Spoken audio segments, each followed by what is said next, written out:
Welcome to 2020. Wishing you all a very happy new year in India. A very hearty welcome to Professor Satinder Dhiman from United States, California, Woodbury University, who is visiting India at this point of time. Wishing you a very happy new year, Professor Saab. Thank you, sir. A very happy new year.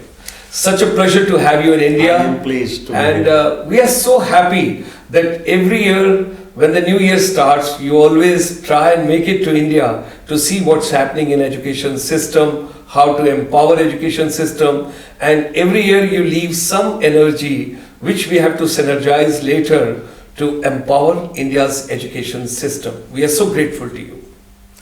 I am delighted to be here, and this is such a wonderful time to be here to interact with people like you. I regard you as a Renaissance person, as a person Thank you, sir. who has a vision and who wants to do something for the education reform in our country.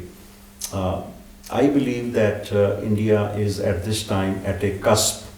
It is at a cusp of right before it takes off in terms of economic development, education reform, and our favorite topic, Vishwa Guru. How to make India has to become Vishwa Guru. Reclaim. Actually, India has been Vishwa Guru. Yes. We have to reclaim that glory, that title, that heritage, so to speak.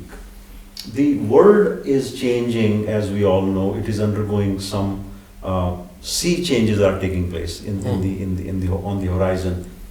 In education, for example, as we all know, and in all sectors, we find that there is something called artificial intelligence. Then there is something called augmented reality.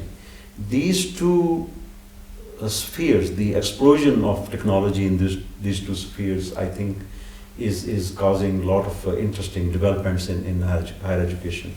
Along with that, the second trend which is happening is greater emphasis on creativity and innovation. More and more creativity and innovation. Okay. Creativity is trying to have some new ideas. Innovation is making them productive, making them bring them into actionable operation. So that is another thing which is happening. So more and more companies, more and more organizations are looking for people who are creative, people who can think on their feet, people who can come up with new combinations and permutations of things, people who can take what is there and then transform into something different and new. So that is another trend which is the companies are looking for creative and innovative people. Then I feel that I noticed that there are companies in the US, for example, big companies, they are moving away from looking for degrees. For example, somebody has a master's degree or a bachelor's degree.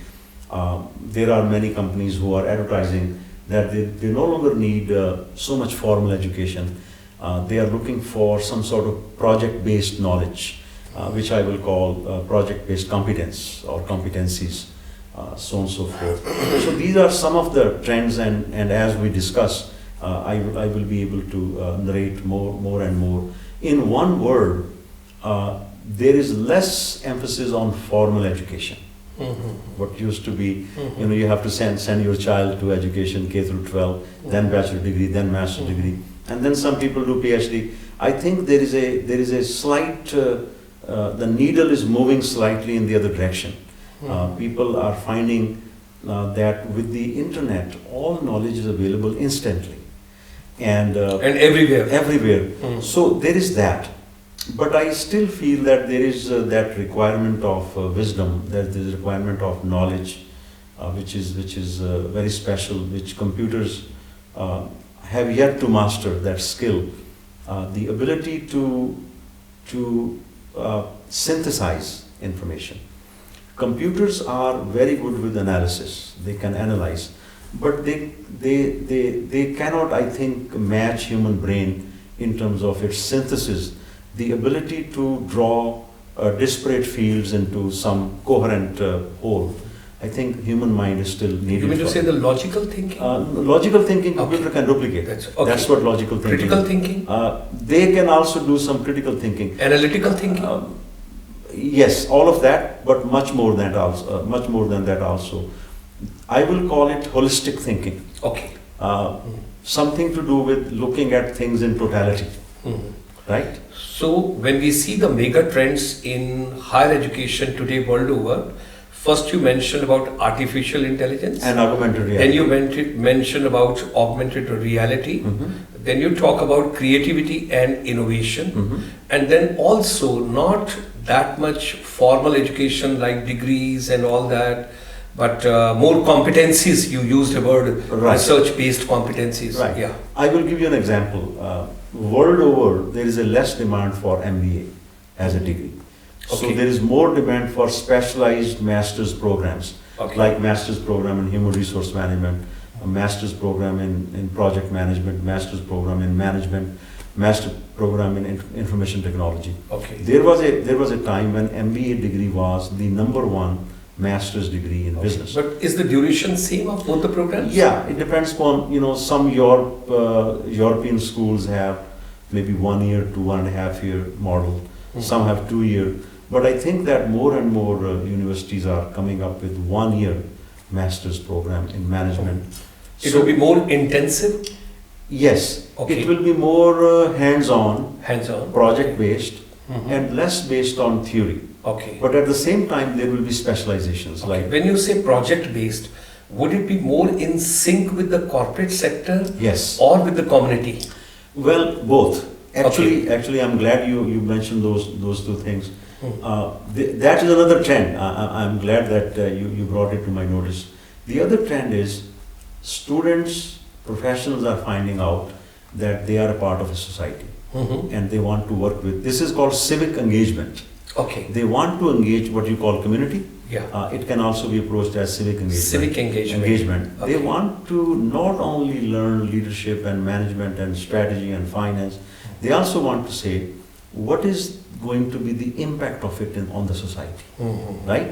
You see, ultimately, no matter what work you do, there are only two things that one has to really do in life. One, how does my work bring satisfaction, fulfillment to me?